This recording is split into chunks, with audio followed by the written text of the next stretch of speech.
Muy bien, estamos listos para una nueva entrevista. Nos acompaña Elaine Ford, directora de Democracia y Desarrollo Internacional, y por supuesto le damos la bienvenida. Elaine, ¿qué tal? Muchas gracias, Mirta. Gracias por este espacio. Siempre un gusto estar acá. No, a ti muchísimas gracias por acompañarnos. Veíamos en el bloque anterior tu participación en este primer taller de la Hackathon Electoral, hablando por supuesto sobre el potencial enorme que tienen las tecnologías de la información y comunicación para empoderar al ciudadano. Y de eso vamos a hablar el día de hoy. Estamos muy cerca ya a un nuevo proceso electoral el 7 de octubre y sin duda existen herramientas digitales que podríamos poner en manos del ciudadano. Por supuesto, ese esfuerzo de la Hackathon sin duda es tremendamente importante, no solo desde la perspectiva de involucrar a la comunidad técnica con la ciudadanía y otros actores, sino desde el punto de vista que significa la apertura de datos desde la entidad pública, en este caso el Jurado Nacional de Elecciones. Y eso ya de por sí es un gran paso que va a marcar antecedente fundamental en el camino que estamos dirigiendo para que la tecnología llegue a las instituciones públicas. Y uno de esas acciones justamente tiene que ser la apertura de datos, la construcción de portales de datos abiertos, en donde se pone a disposición del ciudadano toda esa información institucional, toda esa información que recoge, que sistematiza la institución, y se pone pues para que la comunidad técnica pueda reutilizarla y ponerla a disposición del ciudadano. Entonces, el hecho de abrir los datos justamente es donde la tendencia hacia donde deberían apuntar las instituciones públicas. Y en ese camino vamos justamente nosotros de Democracia Digital, a través de distintas acciones, promoviendo la innovación en las administraciones públicas para el uso de toda esa información y para la construcción de portales de datos abiertos que favorecen, por supuesto, en la transparencia, en la rendición de cuentas, en la colaboración con la ciudadanía, en los mecanismos de participación. En fin, los beneficios son múltiples justamente desde una acción, desde la voluntad pública en abrir estos datos, esta información a la comunidad. Has dicho algo importante, la voluntad pública, ¿no? Yo te consulto, ¿consideras que hay una responsabilidad por parte del Estado en responder al momento que estamos viviendo? Es decir, la tecnología ha modificado nuestra forma de relacionarnos con el mundo, ¿no? Y también, por supuesto, en cómo nos relacionamos con ese futuro candidato, ¿no? O con tal institución. Sí, bueno, la voluntad es crucial en todo aspecto.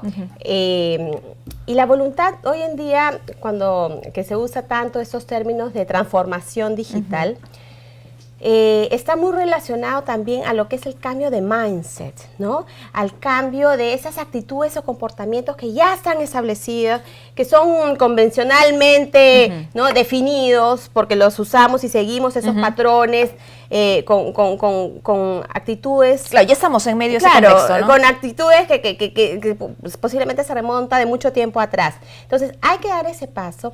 Hay que cambiar este mindset, que justamente se traduce en la voluntad política, no solamente en los planos altos, las autoridades, sino ¿no? en un nivel de funcionario público, que ellos también estén adecuados a esta nueva transformación que se quiere vivir y experimentar desde toda entidad pública, y con eso me refiero también a los partidos políticos. Hay esa necesidad de estructurarlos, cambiarlos y que estén acordes a estos tiempos digitales que estamos viviendo. Ahora, esto tendría que venir, regresando a la modernización del Estado, a través de políticas públicas, es decir, claro, hay un primer paso para la voluntad, pero luego tendría que haber, digamos, lineamientos concretos que efectivamente no solamente esperen, ¿no? de la voluntad, sino que hagan efectivo esta modernización.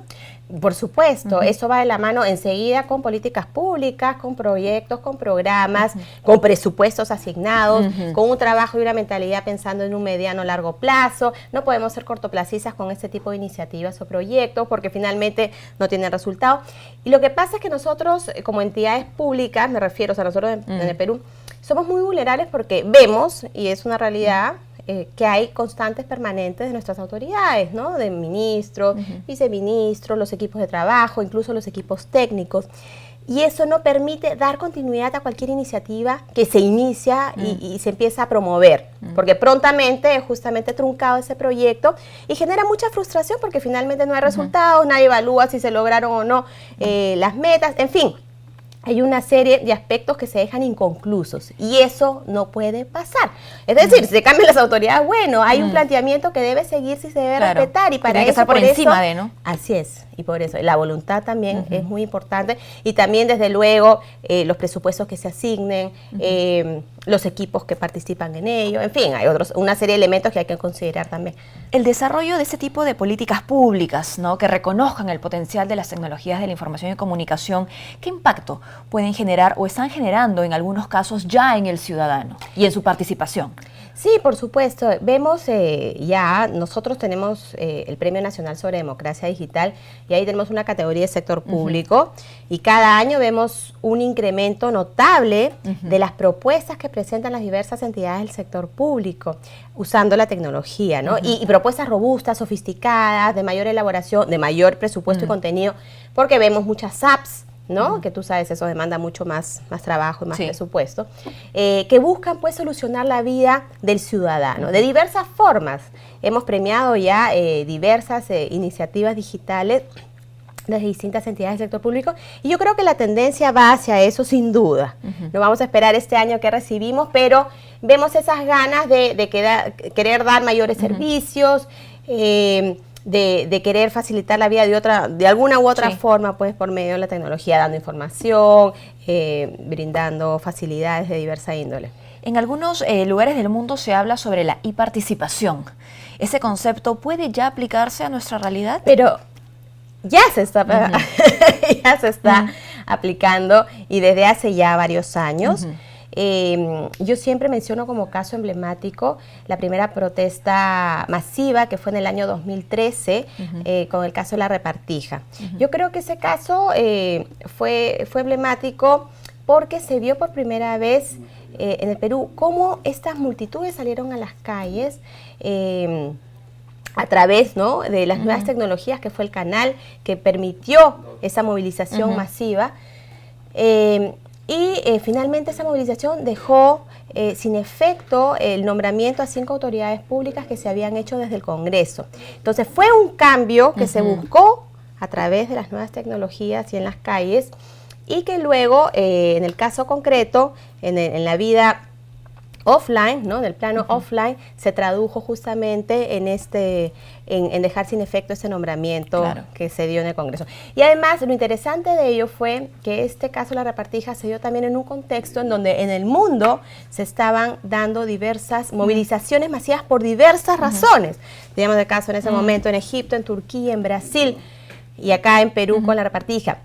Y nosotros analizamos esa situación y vimos que cuál era el común denominador de todas estas movilizaciones que se venían dando en el mundo.